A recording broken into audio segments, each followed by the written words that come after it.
स्वागत है जी तुहाडा सारिਆਂ ਦਾ। लो जी गल करते हैं आपां साडे प्रमुख पंजाबी आलोचक है जिहड़े अपने दे रखे सिलेबस दे विच तीन आपां पढ़ने हैं। एक संत सिंह सेखों पढ़ना, एक आपां पढ़ना है अतर सिंह ते एक आपां पढ़ना है डॉक्टर हरभजन सिंह। डॉक्टर हरभजन सिंह, संत सिंह सेखों, ये नाम तो तुसीं सुने होए है ना। संत सिंह सेखों नूं आपां नाटकां दे विच भी पढ़िया सीगा ते डॉक्टर हरभजन सिंह नूं अपना प्रसिद्ध कवि भी है ना, प्रसिद्ध आलोचक भी है। हुण आलोचना दे देख लो भी की प्रगतिवादी आलोचना जिहड़ी हुंदी है शुरू पंजाबी साहित्य विच प्रगतिवादी आलोचना शुरू करने वाला जिहड़ा वो संत सिंह सेखों है। जिहड़ी प्रगतिवादी आलोचना वो मार्क्सवादी विचारधारा के अधीन है ना। कार्ल मार्क्स नाम सुनिया तुसीं भी वो मार्क्सवादी विचारधारा जिहड़ी वो मतलब कि एक वो मजदूर वर्ग नूं उच्चा उठाउण वास्ते ते जिन्हां ने कहा भी कला जीवन लई ये जिहड़े नारे है जिहड़े मार्क्सवादियां दे है ना भी कला है जिहड़ी उहदा जीवन विच महत्व होना चाहिए है ना। समाजवाद जिहड़ी तुसीं गल करदे है ना, समाज दे सारे प्राणियों नूं एक समान आर्थिक पक्षों सारिਆਂ दे विच धन दौलत जो भी संपत्ति है सारे विच एक समान होवे है ना। ये सारी चीज़ है जिहड़ी ये जिहड़े एक मनोरथ लैके अपने उद्देश लैके एक जिहड़ी रूस दे विच एक विचारधारा पैदा हुंदी है उहदा विचारधारा दा प्रभाव साडे देश ते ही पैंदा है ना। समाजवाद शब्द बारे आपां पढ़दे ही है ना, भारत के संविधान दे विच बाद दे विच जोड़िया गया है ना। समाजवाद शब्द है जिहड़ा है ना, बस उही है समझो तुसीं आ समाजवाद हो गया, प्रगतिवाद हो गया, ये लै दे के वो मार्क्सवादी विचारधारा दे नाल ही संबंधित है। सो इन्हां दे विच आपां कोई ज़्यादा पैना नहीं। अपनियां आलोचना शब्द दे भी कई है ना हैगे आ, जिवें तुसीं पढ़दे हो आलोचना भी पढ़ लैंदे हो। पग रंग दा मैं कहा भी पग दे नाल दा रंग ले लिया मैं अज। हाँ, आलोचना भी पढ़ लेने हो किते तुसीं समालोचना भी पढ़ लेने हो, एक ही है शब्द सारे आ, कोई इन्हां च फर्क नहीं है। का तो फर्क करना है वे रहन दो। आलोचना समालोचना ते समीक्षा जिवें पढ़दे हो ना तुसीं, समीक्षा जिन्हों आपां हिंदी च कह दिंदे, पंजाबी च तुहानूं पता ही जिहड़ा क्षय आ जिहड़ा वो आ जिहड़ा हिंदी वाला क्षय ये हिंदी दे विच आ बन जांदा खै। समीक्षा समीक्षा बन गया। लो ये शब्द है जिहड़े आलोचना तो ये की है संत सिंह। हालांकि पंजाबी साहित्य विच आलोचना है जिहड़ी वो मतलब की है भी आधुनिक आलोचकों के विचों बाबा बुद्ध सिंह तो शुरू हो जाती है। बाबा बुद्ध सिंह तीन प्रसिद्ध आपदियां पुस्तकां भी लिखदा है ना, हंस चोग कोयल कू बंबीहा बोल। मैं बहुत बारी तुहाडे नाल गल भी शेयर की है विच अपने।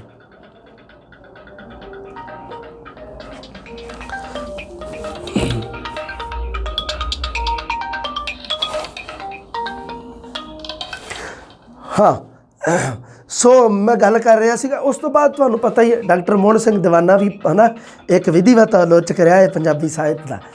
पर की है भी एक विचारधारा जिहड़ी इंटरनेशनल लेवल ते चल रही है उन्होंने आधार बना के किसी अंतरराष्ट्रीय विचारधारा नूं पंजाबी साहित्य विच अपनाउण वाला सब तो पहला आलोचक है जिहड़ा वो हैगा संत सिंह सेखों। संत सिंह सेखों है जिहड़ा मार्क्सवादी विचारधारा दे नाल जुड़िया होया ते इस करके ये प्रगतिवादी आलोचक है। प्रगतिवादी शब्द तो पता ही है भी प्रगति करनी तरक्की करनी, शाब्दिक अर्थ दा ही बनदा है। प्रगतिवादी आलोचना का उद्देश्य है भी पदार्थवादी यथार्थवादी दृष्टि की उसारी करना। अच्छा, प्रगतिवादी जिन्ने भी आलोचक है चाहे वो कवि है जदों वो लिखते हैं उन्होंने दृष्टि किवें हुंदी है। जिवें आपां कह दिंदे हैं जी रोमांसवादी रहस्यवादी है ना, आपां कह दिंदे जदों रहस्यवाद की गल आउंदी है उदों भाई वीर सिंह अपने सामने आउंदा है। जदों आपां गल करदे हां रोमांसवादी उदों अपने सामने पहला प्रोफैसर पूरन सिंह आउंदा पहले नंबर ते। फिर तुहानूं पता रोमांसवादी कवि प्रोफैसर मोहन सिंह ते अमृता प्रीतम भी अपने जिहड़ियां अपने पहले अद्ध विच अपनियां रचनावां दे काल दे पहले अद्ध विच वही रोमांसवादी हुंदे, बाद च प्रगतिवादी बन जाते हैं। बाद च आह ही प्रभाव पैंदा उन्हां दे उपर है ना संत सिंह सेखों वाला। प्रगतिवादी आलोचना का उद्देश्य तुसीं समझो पदार्थवादी यथार्थवादी दृष्टि की उसारी करना। ये तुसीं सब ध्यान रखने, पदार्थवादी यथार्थवादी। ਸਾਹਿਤ ਰਚਨਾਵਾਂ ਨੂੰ ਸਮਾਜਿਕ ਇਤਿਹਾਸਿਕ ਸੰਦਰਭ ਵਿੱਚ ਵਾਚਣ ਦਾ ਯਤਨ ਕੀਤਾ ਹੈ ਸੰਤ ਸਿੰਘ ਸੇਖੋਂ ਨੇ। ਜਿਹੜੀਆਂ ਸਾਹਿਤਕ ਪੰਜਾਬੀ ਸਾਹਿਤ ਦੇ ਵਿੱਚ ਜਿਹੜੀਆਂ ਕੋਈ ਰਚਨਾਵਾਂ ਹੋਈਆਂ, ਜਿਵੇਂ ਲਾ ਲਓ ਗੁਰਮਤਿ ਸਾਹਿਤ, ਜਿਵੇਂ ਲਾ ਲਓ ਤੁਸੀਂ ਕਿੱਸਾ ਕਾਵ, ਜਿਵੇਂ ਲਾ ਲਓ ਤੁਸੀਂ ਸੂਫੀ ਕਾਵ, ਐਵੇਂ ਕਿੰਨੇ ਵੀ ਮੱਲ ਕਿੰਨਾ ਵੀ ਸਾਹਿਤ ਜਿਹੜਾ ਰਚਿਆ ਜਾ ਚੁੱਕਿਆ ਉਹਨਾਂ ਸਾਰਿਆਂ ਨੂੰ ਸਮਾਜਿਕ ਇਤਿਹਾਸਿਕ ਸੰਦਰਭ ਵਿੱਚ ਵਾਚਣ ਦਾ ਯਤਨ ਕੀਤਾ। ਸਮਾਜਿਕ ਤੇ ਇਤਿਹਾਸਿਕ ਦੋ ਸੰਦਰਭਾਂ ਵਿੱਚ। ਜਿਹੜਾ संत सिंह सेखों है वो पहला पंजाबी आलोचक, पहला पंजाबी चिंतक है जो ਸਾਹਿਤ सिद्धांतां ते आलोचना नूं ਤਾਰਕਿਕ ਤੇ ਵਿਗਿਆਨਿਕ ਆਧਾਰ ਪ੍ਰਦਾਨ ਕਰਦਾ ਹੈ।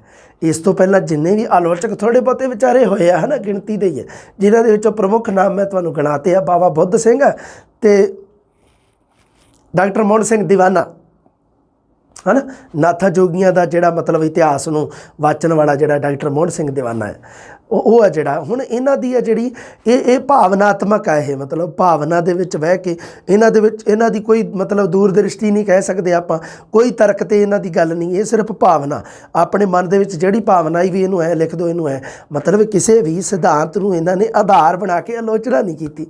ਪਰ ਸੰਤ ਸਿੰਘ ਸੇਖੋਂ ਪਹਿਲਾ ਆਲੋਚਕ ਹੈ ਜਿਹੜਾ ਇੱਕ ਸਿਧਾਂਤ ਨੂੰ ਆਧਾਰ ਬਣਾਉਂਦਾ ਹੈ, ਪ੍ਰਗਤੀਵਾਦੀ ਸਿਧਾਂਤ ਨੂੰ। ਇਸ ਕਰਕੇ ਸੰਤ ਸਿੰਘ ਸੇਖੋਂ ਪਹਿਲਾ ਪ੍ਰਗਤੀਵਾਦੀ ਆਲੋਚਕ ਹੈ।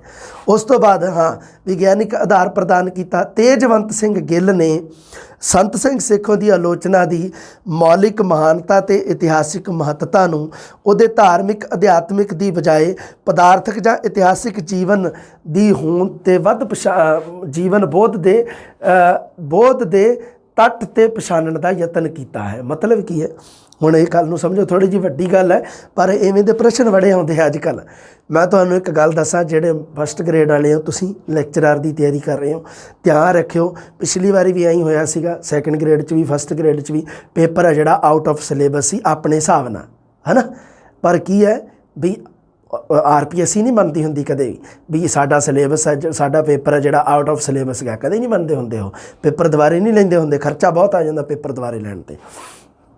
ਇਸ ਕਰਕੇ ਮੈਂ ਤੁਹਾਨੂੰ ਬਹੁਤ ਕਹਿਣਾ ਰਹਿੰਦਾ ਹੈ ਵੀ ਤੁਸੀਂ ਐਵੇਂ ਮੰਨ ਲਓ ਤੁਸੀਂ ਕੋਈ ਖਾਸ ਚੀਜ਼ ਪੜ੍ਹੀ ਜਾਂਦੇ ਹੋ ਨਾ, ਇਹਨਾਂ ਚੀਜ਼ਾਂ ਤੋਂ ਠੀਕ ਹੈ ਤੁਹਾਡੇ ਕੋਲ ਕੋਈ ਬੁੱਕਸ ਵਗੈਰਾ ਹੈ, ਮੈਂ ਤੁਹਾਨੂੰ ਵਾਰੀ ਤਾਂ ਹੀ ਕਹਿਣਾ ਵੀ ਫਸਟ ਗ੍ਰੇਡ ਦੀ ਇੱਕ ਬੁੱਕ ਕਿਉਂ ਨਹੀਂ ਆ ਸਕਦੀ ਅੱਜ ਦੇ ਟਾਈਮ 'ਚ, ਸੈਕਿੰਡ ਗ੍ਰੇਡ ਦੀ ਇੱਕ ਬੁੱਕ ਕਿਉਂ ਨਹੀਂ ਬਣ ਸਕਦੀ।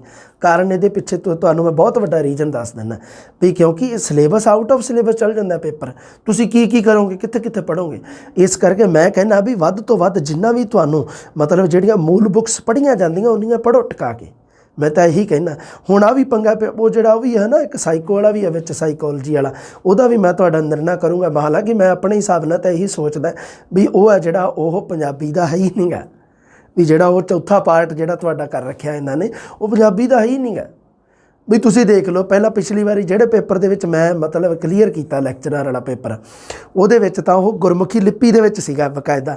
ਹੁਣ ਇਹਨਾਂ ਨੇ ਕੀ ਕੀਤਾ, ਕਾਪੀ ਪੇਸਟ ਕਰਤਾ ਚੱਕ ਕੇ ਸਾਰਿਆਂ ਦਾ, ਹੈ ਨਾ।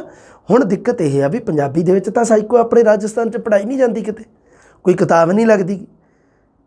ਅਤੇ ਜਿਹੜੀਆਂ ਮੰਨ ਲਓ ਆਪਣੀ ਪੰਜਾਬੀ ਦਾ ਪੇਪਰ ਜੇ ਤੁਸੀਂ ਆਖੋ ਸਰ ਪੰਜਾਬ ਵਾਲੀਆਂ ਕਿਤਾਬਾਂ 'ਚ ਪੈਂਦਾ ਹੀ ਆ, ਇਹ ਵੀ ਤੁਹਾਡਾ ਤੱਥ ਗਲਤ ਆ। ਬਹੁਤ ਸਾਰੇ ਸਟੂਡੈਂਟ ਇਹ ਦਲੀਲ ਦਿੰਦੇ ਆ ਵੀ ਸਰ ਪੰਜਾਬ 'ਚੋਂ ਪੈ ਸਕਦਾ ਪੇਪਰ, ਪੰਜਾਬ ਦੇ ਵਿੱਚ ਕਿਉਂਕਿ ਸਾਈਕੋਲੋਜੀ ਪੰਜਾਬੀ ਦੇ ਵਿੱਚ ਪੜ੍ਹਾਈ ਜਾਂਦੀ ਹੈ, ਸਾਈਕੋਲੋਜੀ ਪੰਜਾਬੀ ਦੇ ਵਿੱਚ ਆਉਂਦੀ ਹੈ, ਤੁਹਾਨੂੰ ਪਤਾ ਹੀ ਹੈ ਨਾ। ਆਪਣੇ ਨਹੀਂ ਆਉਂਦੀ, ਆਪਣੇ ਹਿੰਦੀ ਇੰਗਲਿਸ਼ ਦੇ ਵਿੱਚ ਹੈ। ਹੁਣ ਪੇਪਰ ਤਾਂ ਗੁਰਮੁਖੀ ਲਿਪੀ 'ਚ ਆਊਗਾ ਵੀ ਜਿਹੜੇ ਉਹ ਆਉਣਾ ਜਿਹੜਾ ਉਹ ਚੌਥੇ ਪਾਰਟ ਵਾਲਾ।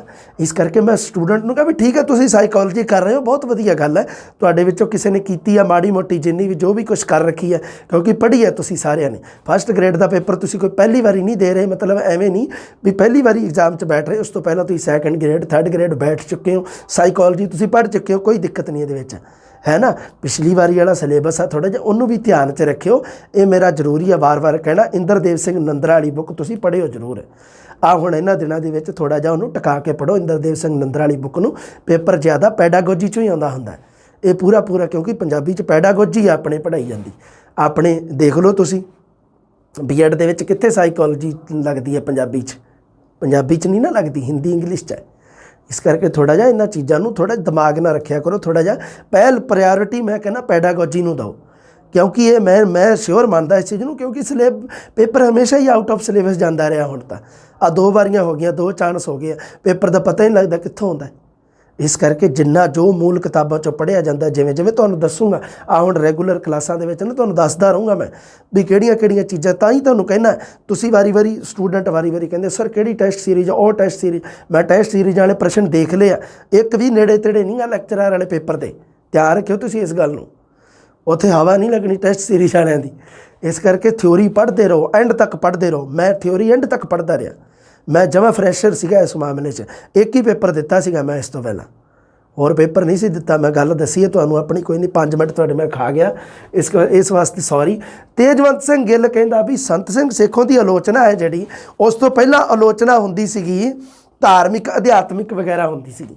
ਧਾਰਮਿਕਤਾ ਦੇ ਦਾਇਰੇ 'ਚ ਆ ਜਾਂਦੀ ਸੀ ਆਲੋਚਨਾ, ਅਧਿਆਤਮਿਕਤਾ ਦੇ ਦਾਇਰੇ 'ਚ ਆ ਜਾਂਦੀ ਸੀ। ਪਰ ਸੰਤ ਸਿੰਘ ਸੇਖੋਂ ਦੀ ਆਲੋਚਨਾ ਹੈ ਜਿਹੜੀ ਪ੍ਰਗਤੀਵਾਦੀ ਆਲੋਚਨਾ ਹੈ ਜਿਹੜੀ, ਉਹ ਪਦਾਰਥਵਾਦੀ ਯਥਾਰਥਵਾਦੀ ਜਿਹੜੀ ਹੈਗੀ ਹੈ, ਪਦਾਰਥਕ ਅਤੇ ਇਤਿਹਾਸਕ ਜੀਵਨ ਬੋਧ ਦੇ ਤੱਟ 'ਤੇ ਪਛਾਣਨ ਦਾ ਯਤਨ ਤੇਜਵੰਤ ਸਿੰਘ ਗਿੱਲ ਨੇ ਕੀਤਾ ਹੈ। ਇਹ ਤੁਸੀਂ ਨਾਮ ਯਾਦ ਰੱਖਣਾ, ਤੇਜਵੰਤ ਸਿੰਘ ਗਿੱਲ ਦਾ।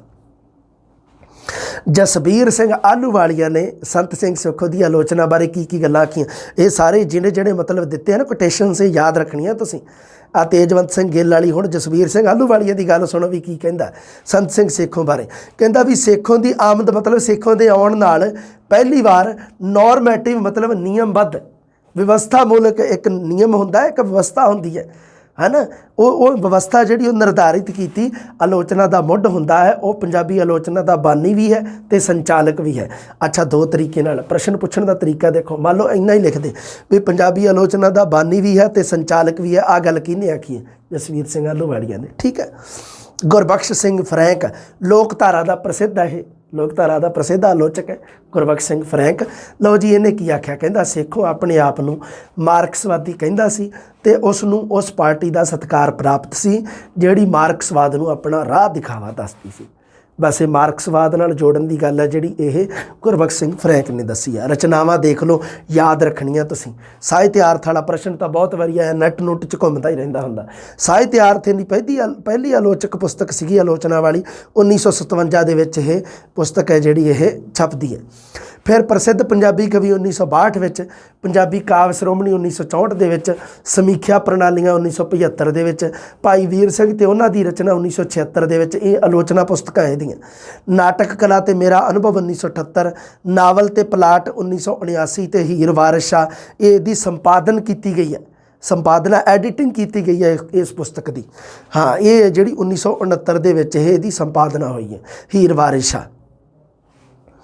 ਡਾਕਟਰ ਹਰਭਜਨ ਸਿੰਘ ਹੈ ਜਿਹੜਾ, ਇਹਦਾ ਸਮਾਂ ਸੰਤ ਸਿੰਘ ਸੇਖੋਂ ਤੋਂ ਬਾਅਦ ਵਿੱਚ ਹੈ, ਸੰਤ ਸਿੰਘ ਸੇਖੋਂ ਤੋਂ ਬਾਅਦ ਵਿੱਚ ਹੈ। ਅਤੇ ਦੂਸਰਾ ਡਾਕਟਰ ਹਰਭਜਨ ਸਿੰਘ ਪ੍ਰਗਤੀਵਾਦੀ ਆਲੋਚਕ ਨਹੀਂ ਗਾ, ਦੋਨੋਂ ਇੱਕ ਦੂਸਰੇ ਦੇ ਵਿਰੋਧ 'ਚ ਖੜੇ ਆ ਇਹ ਆਲੋਚਕ। ਜਦੋਂ ਆਪਾਂ ਹਰਭਜਨ ਸਿੰਘ ਦੀ ਗੱਲ ਕਰਾਂਗੇ ਫਿਰ ਤੁਹਾਨੂੰ ਪਤਾ ਲੱਗੂਗਾ ਵੀ ਇਹ ਕਿਵੇਂ ਮਤਲਬ ਇਹਨਾਂ ਦਾ ਮੈਟਰ ਕਿਵੇਂ ਚੱਲ ਰਿਹਾ, ਕੀ ਸਿਸਟਮ ਚੱਲ ਰਿਹਾ। ਇਹਨਾਂ ਦੋਨਾਂ ਦਾ ਜ਼ਿਆਦਾ ਜ਼ਰੂਰੀ ਆ, ਅਤਰ ਸਿੰਘ ਦਾ ਨਹੀਂ ਕੋਈ ਬਾਹਲਾ ਇੰਨਾ। ਕਹਿੰਦਾ ਉਹਨੇ ਲਿਖੀ ਹੈ, ਇੱਕ ਲੇਖ ਲਿਖਿਆ ਸੀ ਅਜੋਕੀ ਪੰਜਾਬੀ ਆਲੋਚਨਾ ਸਥਿਤੀ ਅਤੇ ਪ੍ਰਗਤੀ। ਇਹ ਲੇਖ ਸੀਗਾ ਡਾਕਟਰ ਹਰਭਜਨ ਸਿੰਘ ਦਾ ਇੱਕ। ਉਹਦੇ ਵਿੱਚ ਇਹਨੇ ਲਿਖਿਆ ਸਾਹਿਤਿਆਰਥ ਪੁਸਤਕ ਬਾਰੇ ਲਿਖਿਆ, ਜਿਹੜੀ ਸੰਤ ਸਿੰਘ ਸੇਖੋਂ ਦੀ ਪਹਿਲੀ ਆਲੋਚਨਾ ਵਾਲੀ ਪੁਸਤਕ ਆ, ਉਹਦੇ ਬਾਰੇ ਇਹਨੇ ਗੱਲ ਲਿਖੀ ਹੈ। ਕੀ ਕਹਿੰਦਾ? ਕਹਿੰਦਾ ਸਾਹਿਤਿਆਰਥ ਪੰਜਾਬੀ ਦੀ ਪਹਿਲੀ ਉਲੇਖਯੋਗ ਮੌਲਿਕ ਕਿਰਤ ਹੈ ਜਿਸ ਨੇ ਸਾਹਿਤ ਦੀ ਪ੍ਰਕਿਰਿਆ ਨੂੰ ਸਿਧਾਂਤਕ ਪੱਧਰ ਉੱਪਰ ਸਮਝਣ ਦਾ ਯਤਨ ਕੀਤਾ ਹੈ। ਲਓ ਹੁਣ ਇਹਦੇ ਵਿੱਚ ਕੀ ਰਹਿ ਗਿਆ, ਇਹ ਤੁਸੀਂ ਯਾਦ ਰੱਖਣੀ ਹੈ ਵੀ ਇਹ ਡਾਕਟਰ ਹਰਭਜਨ ਸਿੰਘ ਨੇ ਗੱਲ ਕਰੀ ਹੈ ਸਾਹਿਤਿਆਰਥ ਪੁਸਤਕ ਬਾਰੇ। ਡਾਕਟਰ ਸਤਿੰਦਰ ਸਿੰਘ ਨੂਰ ਆਧੁਨਿਕ ਪ੍ਰਸਿੱਧ ਪੰਜਾਬੀ ਆਲੋਚਕ ਹੈ ਵੀ। ਡਾਕਟਰ ਸਤਿੰਦਰ ਸਿੰਘ ਨੂਰ ਕੀ ਕਹਿੰਦਾ? ਇਹ ਕਹਿੰਦਾ ਵੀ ਇਹਨੇ ਲਿਖਿਆ ਵੀ ਲੇਖ ਲਿਖਿਆ, ਉਹਦੇ ਵਿੱਚ ਇਹਨੇ ਸਾਹਿਤਿਆਰਥ ਬਾਰੇ ਕੀ ਕਹਿੰਦਾ? ਇਹਨੇ ਲੇਖ ਲਿਖਿਆ ਸੀ ਸਾਹਿਤਿਆਰਥ 40 ਸਾਲਾਂ ਬਾਅਦ ਪੜ੍ਹਦੇ ਆ ਵੀ। ਉਦੋਂ ਮਤਲਬ ਕੀ ਆ ਵੀ 40 ਸਾਲ ਹੋ ਚੁੱਕੇ ਸੀ ਇਸ ਪੁਸਤਕ ਨੂੰ ਛਪੀ ਨੂੰ। 40 ਸਾਲ ਬਾਅਦ ਸਤਿੰਦਰ ਸਿੰਘ ਨੂਰ ਜਦੋਂ ਉਹਨੂੰ ਪੜ੍ਹਦਾ ਅਤੇ ਉਹਦੇ ਨਾਲ ਲੇਖ ਲਿਖਦਾ ਵੀ ਸਾਹਿਤਿਆਰਥ ਮੈਂ ਉਹਦੇ ਛਪਣ ਤੋਂ 40 ਸਾਲ ਬਾਅਦ ਪੜ੍ਹਨ ਲੱਗਾ। ਦੇਖੋ ਕੀ ਕਹਿੰਦਾ? ਸੇਖੋਂ ਨੇ ਸਾਹਿਤਿਆਰਥ ਵਿੱਚ ਪਹਿਲੀ ਵਾਰ 52ਵੇਂ ਰੂਪ ਵਿੱਚ ਇਸ ਕਾਵਿ ਸ਼ਾਸਤਰ ਦਾ ਤਰਕ ਕਾਇਮ ਕੀਤਾ ਅਤੇ ਆਲੋਚਨਾ ਦੀ ਸੰਜਮ ਵਾਲੀ ਸ਼ੈਲੀ ਕਾਇਮ ਕਰਨ ਵੱਲ ਧਿਆਨ ਦਿੱਤਾ। ਠੀਕ ਹੈ ਬਾਈ। ਗੁਰਬਾਣੀ ਸਿੱਧੀ ਜਿਹੀ ਗੱਲ ਕਰਦਾ ਸੰਤ ਸਿੰਘ ਸੇਖੋਂ। ਦੇਖੋ ਕਿਵੇਂ ਆਪਣੀ ਆਲੋਚਨਾ ਵਿੱਚ ਗੁਰਬਾਣੀ ਨੂੰ ਕਹਿੰਦਾ ਪਰਾ ਸਾਹਿਤ, ਮਤਲਬ ਸਾਹਿਤ ਤੋਂ ਉੱਪਰ ਪਰਾ, ਗੁਰਬਾਣੀ ਨੂੰ ਕਿਹਾ ਇਹਨੇ ਪਰਾ ਸਾਹਿਤ। ਦੂਸਰਾ ਦੇਖੋ, ਕਿਉਂਕਿ ਗੁਰਬਾਣੀ ਹੈ ਜਿਹੜੀ ਇਹ ਅਧਿਆਤਮਿਕਤਾ, ਗੁਰਬਾਣੀ ਆਪਣੇ ਆਉਂਦਾ ਨਾ ਗੁਰੂ ਗ੍ਰੰਥ ਸਾਹਿਬ ਜੀ ਦੇ ਵਿੱਚ ਲਿਖਿਆ ਧੁਰ ਕੀ ਬਾਣੀ ਆਈ ਤਿੰਨ ਸਗਲੀ ਚਿੰਤ ਮਿਟਾਈ। ਹੁਣ ਧੁਰ ਕੀ ਬਾਣੀ ਹੈ?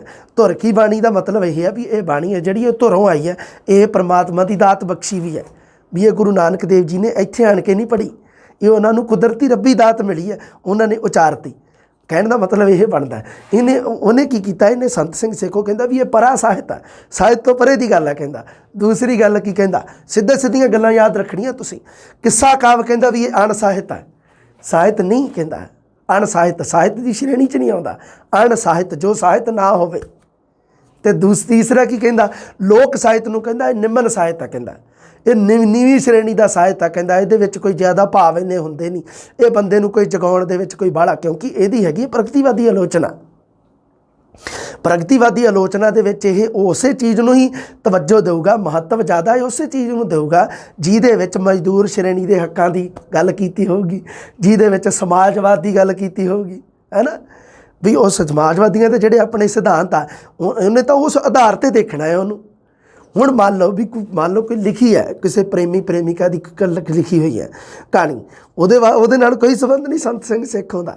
ਹੀਰ ਵਾਰਿਸ ਨਾਲ ਕੋਈ ਸੰਬੰਧ ਨਹੀਂ। ਉਹ ਕਹਿੰਦਾ ਨਹੀਂ ਇਹ ਕੋਈ ਖਾਸ ਕਹਾਣੀ ਨਹੀਂ, ਕਹਿੰਦਾ ਇਹਦੇ ਵਿੱਚ ਕੁਛ ਵੀ ਨਹੀਂ ਗਾ। ਕਹਿੰਦਾ ਵੀ ਵੈਸੇ ਨੋਰਮਲ ਦੱਸਦਾ ਤੁਹਾਨੂੰ ਵੀ, ਹਾਲਾਂਕਿ ਉਹਨੇ ਦੱਸਿਆ ਨਾ ਜੋ ਹੀਰ ਵਾਰਿਸ ਬਾਰੇ, ਅੱਗੇ ਮੈਂ ਤੁਹਾਨੂੰ ਦੱਸ ਦੂੰਗਾ ਹੀਰ ਵਾਰਿਸ ਬਾਰੇ ਕੀ ਕਹਿੰਦਾ ਉਹ। ਇਹ ਸਾਰੀਆਂ ਗੱਲਾਂ ਕਲੀਅਰ ਹੋ ਜਾਣਗੀਆਂ ਆਪਣੀਆਂ। ਅਤੇ ਦੇਖੋ ਕੀ ਕਹਿੰਦਾ। ਹਾਂ, ਮੱਧਕਾਲੀ ਸਾਹਿਤ ਦੇ ਵਿੱਚ ਕੀ ਕਰਦਾ ਉਹ। ਸਭ ਤੋਂ ਪਹਿਲਾਂ ਕਿੱਸਾ ਕਾਵਿ ਬਾਰੇ ਕੀ ਕਹਿੰਦਾ ਹੈ ਸੰਤ ਸਿੰਘ ਸੇਖੋਂ ਆਪਣੀ ਆਲੋਚਨਾ ਦੇ ਵਿੱਚ। ਕਿੱਸਾ ਕਾਵਿ ਦੇ ਬਾਰੇ ਉਹਦੀਆਂ ਕੀ ਧਾਰਨਾਵਾਂ। ਕਿੱਸਾ ਕਾਵਿ ਨੂੰ ਉਹਨੇ ਕਿਹਾ ਅਣ ਸਾਹਿਤ ਨਹੀਂ। ਦੂਸਰੀ ਗੱਲ ਸੁਣੋ, ਹੀਰ ਦਾ ਇਸ਼ਕ ਹੈ ਜਿਹੜਾ ਉਹ ਸਮਾਜ ਦੇ ਵਿਰੁੱਧ ਅੰਸ਼ਿਕ ਬਗਾਵਤ ਹੈ। ਵੀ ਹੀਰ ਜਦੋਂ ਰਾਂਝੇ ਦੇ ਨਾਲ ਇਸ਼ਕ ਕਰਦੀ ਆ, ਉਹ ਇੱਕ ਅੰਸ਼ਿਕ ਛੋਟੀ ਜਿਹੀ ਬਗਾਵਤ ਕੀਤੀ ਆ ਉਹਨੇ, ਇੱਕ ਬਾਗੀ ਹੋਈ ਆ ਉਹ। ਹੀਰ ਹੈਗੀ ਆ ਪੰਜਾਬ ਦੀ ਜਨਤਾ, ਯਾਦ ਰੱਖਣੀ ਹੈ ਤੁਸੀਂ ਉਹ ਗੱਲ ਵੀ ਹੀਰ ਉਹਨੇ ਕਿਹਨੂੰ ਕਿਹਾ ਹੈ। ਉਹ ਕਹਿੰਦਾ ਪੰਜਾਬ ਦੀ ਜਨਤਾ ਇਹ ਜਿਹੜੀ ਹੀਰ ਹੈ ਇੱਕ ਤਰ੍ਹਾਂ ਦੀ। ਦੂਸਰੀ ਕਹਿੰਦਾ ਰਾਂਝਾ ਇਸ ਦੀਆਂ ਰੀਝਾਂ ਹੈ। ਹੁਣ ਜਨਤਾ ਦੀਆਂ ਰੀਝਾਂ ਇੱਛਾਵਾਂ ਵੀ ਤਾਂ ਹੁੰਦੀਆਂ, ਉਹ ਹੈਗੀਆਂ ਰਾਂਝਾ ਰੀਝਾਂ। ਚੂਚਕ ਹੈ ਜਿਹੜਾ ਉਹ ਸਮਾਜ ਹੈ। ਚੂਚਕ ਹੈ ਜਿਹੜਾ ਹੀਰ ਦਾ ਪਿਤਾ, ਉਹ ਸਮਾਜ ਹੈ। ਸਮਾਜ ਹੈ ਜਿਹੜਾ ਉਹ ਕੀ ਹੈ, ਜਨਤਾ ਨੂੰ ਰੀਝਾਂ ਪੂਰੀਆਂ ਕਰਨ ਨਹੀਂ ਦਿੰਦਾ। ਅਤੇ ਖੇੜੇ ਹੀਰ ਦੇ ਸਹੁਰੇ ਆ ਜਿਹੜੇ ਖੇੜੇ, ਉਹ ਹਕੂਮਤ ਹੈ, ਉਹਨਾਂ ਦਾ ਰਾਜ ਹੈ ਅਗਲਿਆਂ ਦਾ। ਉਹ ਕੀ ਹੈ, ਉਹ ਰੀਝਾਂ ਪੂਰੀਆਂ ਹੋਣ ਨਹੀਂ ਦੇ ਰਹੇ ਹੈ। ਵੀ ਕਹਾਣੀ ਦੇ ਨਾਲ ਰਲਾ ਕੇ ਇਸ ਚੀਜ਼ ਨੂੰ ਦੇਖੋ ਤੁਸੀਂ। ਹਾਂ, ਹੀਰ ਦੀ ਕਹਾਣੀ ਹੈ ਜਿਹੜੀ ਉਹ ਭਾਜ ਦੀ ਕਹਾਣੀ ਹੈ। ਕਹਿੰਦਾ ਭਾਜ ਦਾ ਮਤਲਬ ਹੁੰਦਾ ਹੈ ਭੱਜਿਆ ਹੋਇਆ, ਜੰਗ ਦੇ ਮੈਦਾਨ ਵਿੱਚੋਂ ਭੱਜੇ ਹੋਏ ਦੀ ਕਹਾਣੀ ਹੈ। ਕਹਿੰਦਾ ਸੰਤ ਸਿੰਘ ਸੇਖੋਂ ਕਹਿੰਦਾ ਵੀ ਇਹ ਕਹਾਣੀ ਹੈ ਜਿਹੜੀ ਇਹ ਸਮਾਜ ਨੂੰ ਕੋਈ ਸੇਧ ਨਹੀਂ ਦੇ ਸਕਦੀ, ਕਿਉਂਕਿ ਇਹ ਡਰ ਕੇ ਭੱਜ ਗਿਆ। ਰਾਂਝਾ ਹੈ ਜਿਹੜਾ, ਵੀ ਭਾਜ ਦੀ ਕਹਾਣੀ ਮਤਲਬ ਭਾਜ ਮਤਲਬ ਭੱਜਿਆ ਹੋਇਆ ਜੋ ਡਰ ਕੇ ਮੈਦਾਨ ਦੇ ਵਿੱਚੋਂ।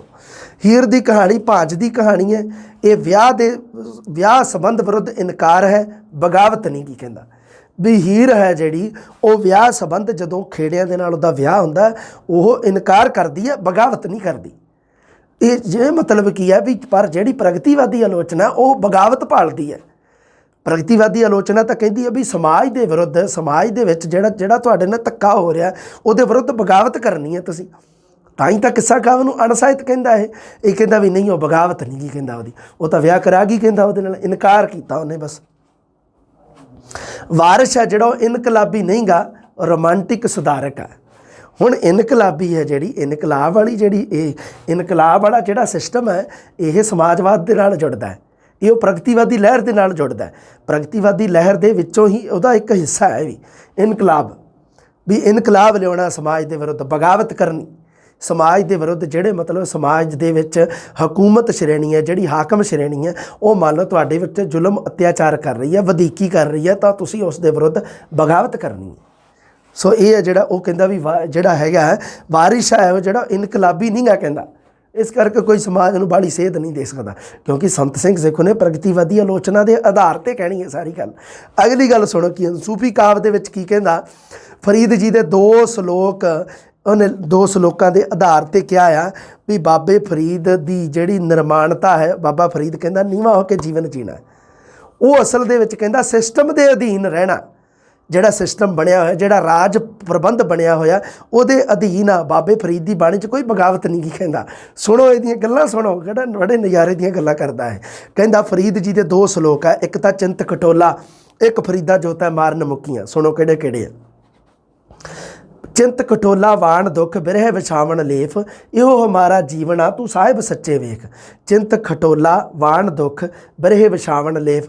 ਚਿੰਤਾ ਦਾ ਖਟੋਲਾ ਅਤੇ ਚਿੰਤ ਖਟੋਲਾ ਵਾਣ ਦੁੱਖ, ਦੁੱਖਾਂ ਦਾ ਉੱਪਰ ਵਾਣ, ਖਟੋਲਾ ਮੰਜੇ 'ਤੇ ਵਾਣ ਜਿਹੜਾ। ਬਿਰਹੇ ਵਿਛਾਵਣ ਲੇਫ, ਬਿਰਹੇ ਵਿਛੋੜਾ ਜਿਹੜਾ ਉਹ ਸਾਡਾ ਉੱਤੇ ਵਿਛੋੜੇ ਰੂਪੀ ਜਿਹੜਾ ਲੇਫ ਮਤਲਬ ਤਲਾਈ ਜਿਹੜੀ ਉੱਤੇ ਵਿਛਾਈ ਵੀ ਆ ਉਹ ਹੈ। ਬਿਰਹੇ ਵਿਛਾਵਣ ਲੇਫ ਇਹੋ ਹਮਾਰਾ ਜੀਵਨ ਆ ਤੂੰ ਸਾਹਿਬ ਸੱਚੇ ਵੇਖ। ਇਹ ਪ੍ਰਮਾਤਮਾ ਤੂੰ ਦੇਖ ਮੇਰਾ ਇਹੋ ਹੀ ਜੀਵਣਾ ਹੈ। ਮਤਲਬ ਸੰਤੁਸ਼ਟ ਹੈ ਬਾਬਾ ਸ਼ੇਖ ਫਰੀਦ ਕਹਿੰਦਾ ਮੇਰਾ ਇਹ ਜੀਵਨ ਹੈ। ਹੁਣ ਇਹ ਸੰਤ ਸਿੰਘ ਸੇਖੋਂ ਕਹਿੰਦਾ ਵੀ ਇਹ ਸ਼ਲੋਕ ਦੇ ਆਧਾਰ 'ਤੇ ਪਤਾ ਲੱਗਦਾ ਹੈ ਵੀ ਬਾਬਾ ਸ਼ੇਖ ਫਰੀਦ ਦਾ ਜਿਹੜਾ ਸਿਸਟਮ ਦੇ ਅਧੀਨ ਰਹਿ ਕੇ ਨਿਰਮਾਣਤਾ ਦਾ ਪ੍ਰਚਾਰ ਕਰ ਰਿਹਾ। ਮਤਲਬ ਕੀ ਹੈ ਵੀ ਸਿਸਟਮ ਨੂੰ ਨਿਰਮਾਣਤਾ ਦਾ ਨਹੀਂ ਕਹਿ ਰਿਹਾ, ਮਤਲਬ ਨਿਰਮਾਣਤਾ ਦਾ ਪ੍ਰਚਾਰ ਥੱਲੇ ਹੀ ਕਰ ਰਿਹਾ। ਦੂਸਰਾ, ਫਰੀਦਾ ਜੋਤੈ ਮਾਰਨ ਮੁਕੀਆਂ ਤਿਨਾਂ ਨ ਮਾਰੇ ਘੁੰਮ, ਆਪਨ ਡੇ ਘਰ ਜਾਈਏ ਪੈਰ ਤਿਨਾਂ ਦੇ ਚੁੰਮ। ਇਹਦਾ ਮਤਲਬ ਕੀ ਹੈ ਕਿ ਮੰਨ ਲਓ ਗਾਂਧੀਵਾਦੀ ਵਿਚਾਰਧਾਰਾ ਜਿਹੜੀ ਉਹ ਆ ਗਈ, ਉਹ ਕਹਿੰਦਾ ਨਾ ਵੀ ਜੇ ਮੰਨ ਲਓ ਕੋਈ ਥੱਪੜ ਮਾਰੇ ਇੱਕ ਗੱਲ 'ਤੇ ਤਾਂ ਦੂਸਰੀ ਗੱਲ ਤੁਸੀਂ ਅੱਗੇ ਕਰ ਦੇਣੀ ਹੈ ਨਾ। ਬਾਬੇ ਸ਼ੇਖ ਫਰੀਦ ਦਾ ਜਿਹੜਾ ਬਾਬਾ ਸ਼ੇਖ ਫਰੀਦ ਤਾਂ ਪਹਿਲਾ ਹੋਇਆ ਹੈ ਨਾ। ਬਾਬਾ ਸ਼ੇਖ ਫਰੀਦ ਕਹਿੰਦਾ ਫਰੀਦਾ ਜੋਤੈ ਮਾਰਨ ਮੁਕੀਆਂ, ਜਿਹੜਾ ਤੇਰੇ ਮੁੱਕੀ ਮਾਰੇ ਤਿਨਾਂ ਨਾ ਮਾਰੇ ਘੁੰਮ। ਜਵਾਬ ਦੇ ਵਿੱਚ ਉਹਨਾਂ ਦੇ ਕੁਛ ਨਹੀਂ ਮਾਰਨਾ। ਆਪਨ ਡੇ ਘਰ ਜਾਈਏ, ਉਹਨਾਂ ਦੇ ਘਰ ਜਾ ਕੇ ਪੈਰ ਤਿਨਾਂ ਦੇ ਚੁੰਮ, ਉਹਨਾਂ ਦੇ ਪੈਰ ਚੁੰਮਣੀਆਂ ਤੋਂ। ਹੁਣ ਸ਼ਾਬਦਿਕ ਅਰਥ ਇਹ ਹੈ, ਪਰ ਇਹਦਾ ਅਸਲੀ ਮਤਲਬ ਹੈ ਵੀ ਬਾਬਾ ਸ਼ੇਖ ਫਰੀਦ ਨਿਰਮਾਣਤਾ ਦੇ ਜੀਵਨ ਦੀ ਗੱਲ ਕਰ ਰਿਹਾ, ਵੀ ਸਾਨੂੰ ਨੀਵਾਂ ਹੋ ਕੇ ਆਪਣਾ ਜੀਵਨ ਜੀਣ ਲਈ ਕਹਿ ਰਿਹਾ ਹੈ ਨਾ। ਬਾਬਾ ਸ਼ੇਖ ਫਰੀਦ ਦਾ ਇਹ ਹੈ।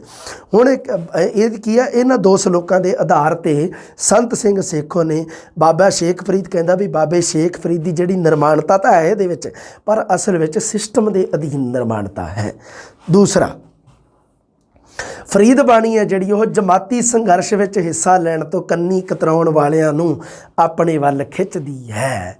ਬਾਬੇ ਸ਼ੇਖ ਫਰੀਦ ਦੀ ਬਾਣੀ, ਜਿਹੜੇ ਲੋਕ ਜਮਾਤੀ ਸੰਘਰਸ਼ ਦੇ ਵਿੱਚ ਹਿੱਸਾ ਨਹੀਂ ਲੈਂਦੇ, ਉਹ ਲੋਕ ਬਾਬੇ ਸ਼ੇਖ ਫਰੀਦ ਦੀ ਬਾਣੀ ਨੂੰ ਜ਼ਿਆਦਾ ਪਸੰਦ ਕਰਦੇ ਹੈ। ਮਤਲਬ ਜਿਹੜੇ ਲੋਕ ਸਿਸਟਮ ਨੂੰ ਬਦਲਣਾ ਨਹੀਂ ਚਾਹੁੰਦੇ, ਕਹਿਣ ਦਾ ਮਤਲਬ ਇਹ ਹੈ। ਬਾਬੇ ਸ਼ੇਖ ਫਰੀਦ ਦੀ ਭਰਪੂਰ ਨਿੰਦਿਆ ਕਰ ਲਈ ਇੱਥੇ ਸੰਤ ਸਿੰਘ ਸੇਖੋਂ ਨੇ। ਅੱਛਾ, ਅਗਲੀ ਗੱਲ ਸੁਣੋ। ਉਹ ਕਹਿੰਦਾ ਵੀ ਫਰੀਦ ਬਾਣੀ ਦਾ ਜਿਹੜਾ ਜਮਾਤੀ ਰਿਸ਼ਤਾ ਹੈ ਉਹ ਸਮੇਂ ਦੀ ਵਿਜੇਈ ਹਾਕਮ ਸ਼੍ਰੇਣੀ ਨਾਲ ਹੈ।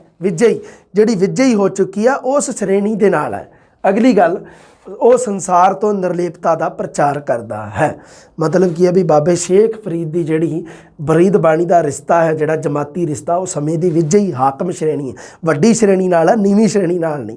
ਪਰ ਪ੍ਰਗਤੀਵਾਦੀ ਆਲੋਚਨਾ ਦੇ ਵਿੱਚ ਨੀਵੀਂ ਸ਼੍ਰੇਣੀ, ਮਜ਼ਦੂਰ ਸ਼੍ਰੇਣੀ ਦੀ ਗੱਲ ਕੀਤੀ ਜਾਂਦੀ ਹੈ। ਇਸ ਕਰਕੇ ਇਹਨੇ ਇਸ ਤਰੀਕੇ ਨਾਲ ਲਿਖਿਆ। ਹੁਣ ਇਹ ਕੀ ਕਹਿੰਦਾ, ਫਰੀਦ ਬਾਣੀ ਨੂੰ ਗੁਰੂ ਸਾਹਿਬਾਨ ਵਰਗੀ ਇਨਕਲਾਬੀ ਪਰਪਾਟੀ ਨੇ ਗੁਰੂ ਗ੍ਰੰਥ ਸਾਹਿਬ ਵਿੱਚ ਸ਼ਾਮਲ ਕੀਤਾ।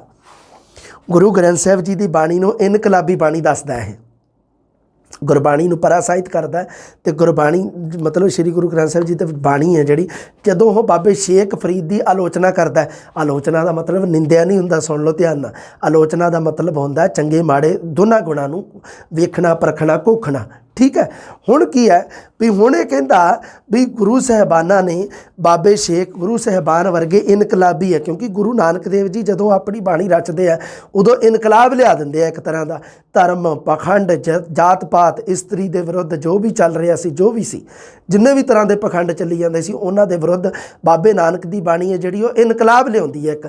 ਇਸ ਕਰਕੇ ਸੰਤ ਸਿੰਘ ਸੇਖੋਂ ਕਹਿੰਦਾ ਵੀ ਇਨਕਲਾਬੀ ਪਰਪਾਟੀ ਨੇ ਬਾਬੇ ਸ਼ੇਖ ਫਰੀਦ ਦੀ ਬਾਣੀ ਨੂੰ ਗੁਰੂ ਗ੍ਰੰਥ ਸਾਹਿਬ ਵਿੱਚ ਸ਼ਾਮਿਲ ਕੀਤਾ ਹੈ। ਇਸੇ ਲਈ ਇਹ ਸਲਾਹੁਣਯੋਗ ਹੈ ਵੀ ਇਹਦੀ ਸਿਫਤ ਇੱਕ ਹੀ ਆ ਬਸ ਇਹਦੀ, ਵੀ ਬਾਬੇ ਸ਼ੇਖ ਫਰੀਦ ਦੀ ਬਾਣੀ ਨੂੰ ਗੁਰੂਆਂ ਨੇ ਆਪਣੀ ਗੁਰੂ ਗ੍ਰੰਥ ਸਾਹਿਬ ਜੀ ਦੇ ਵਿੱਚ ਸਥਾਨ ਦਿੱਤਾ ਹੈ। ਸਿਰਫ ਇਸੇ ਕਰਕੇ ਹੀ ਸਲਾਹੁਣਯੋਗ ਹੈ। ਬਾਕੀ ਬਾਬੇ ਸ਼ੇਖ ਫਰੀਦ ਦੀ ਬਾਣੀ ਹੈ ਜਿਹੜੀ ਉਹ ਹਾਕਮ ਸ਼੍ਰੇਣੀ ਨੂੰ ਹੀ ਇਹ ਮਤਲਬ ਕੀ ਹੈ ਉਪਦੇਸ਼ ਦਿੰਦੀ ਹੈ, ਛੋਟੀ ਸ਼੍ਰੇਣੀ ਨੂੰ ਕੋਈ ਉਪਦੇਸ਼ ਨਹੀਂ ਦਿੰਦੀ। ਅਸਲ ਦੇ ਵਿੱਚ ਐਸਾ ਨਹੀਂ ਹੈ। ਇਹ ਜਿਹੜਾ ਥੋੜ੍ਹਾ ਜਿਹਾ ਮਤਲਬ ਪ੍ਰਗਤੀਵਾਦੀ ਆਲੋਚਨਾ ਦਾ ਸਿਸਟਮ ਹੀ ਐਵੇਂ ਦਾ। ਹੁਣ ਉਹ ਕਹਿੰਦਾ ਵੀ ਪੰਜਾਬੀ ਦਾ ਬਹੁਤਾ ਪੁਰਾਤਨ ਸਾਹਿਤ ਆ, ਖਾਸ ਕਰਕੇ ਸੂਫੀ ਅਤੇ ਕਿੱਸਾ ਸਾਹਿਤ, ਆਪਣੇ ਸਮੇਂ ਦੀ ਰਾਜਸੀ ਸਥਿਤੀ ਤੋਂ ਗਾਫਿਲ ਹੈ। ਗਾਫਿਲ ਮਤਲਬ ਅਣਜਾਣ ਹੈ। ਉਹ ਕਹਿੰਦਾ ਵੀ ਉਹਨੇ ਦੋ ਨਾਮ ਲਏ ਆ ਪੁਰਾਤਨ ਪੰਜਾਬੀ ਸਾਹਿਤ ਵਿੱਚ, ਸੂਫੀ ਅਤੇ ਕਿੱਸਾ ਕਾਵਿ ਜਿਹੜੇ ਹੋਏ, ਸੂਫੀ ਕਵੀ ਅਤੇ ਕਿੱਸਾ ਕਵੀਆਂ ਨੇ ਕਹਿੰਦਾ ਪੁਰਾਤਨ ਜਿਹੜੇ ਹੋਏ, ਮਤਲਬ ਵੀ ਮੱਧਕਾਲ ਅਤੇ ਉਸ ਤੋਂ ਪਹਿਲਾਂ ਜਿਹੜੇ ਹੋਏ, ਉਹ ਹੈ ਜਿਹੜੇ ਉਹਨਾਂ ਨੇ ਸੂਫੀ ਅਤੇ ਕਿੱਸਾ ਕਵੀਆਂ ਨੇ ਰਾਜਸੀ ਸਥਿਤੀ, ਰਾਜਨੀਤਿਕ ਸਥਿਤੀ ਦੇ ਵਿੱਚ ਕੋਈ ਹਿੱਸਾ ਨਹੀਂ ਲਿਆ, ਕੋਈ ਇਨਕਲਾਬ ਦੀ ਗੱਲ ਨਹੀਂ ਕੀਤੀ। ਕਹਿਣ ਦਾ ਮਤਲਬ ਉਹ ਰਾਜਸੀ ਸਥਿਤੀ, ਰਾਜਨੀਤਿਕ ਸਥਿਤੀ ਤੋਂ ਉਹ ਗਾਫਲ ਹੈ, ਉਹਨਾਂ ਨੂੰ ਕੋਈ ਪਤਾ ਨਹੀਂ, ਅਣਜਾਣ ਹੈ ਉਹ।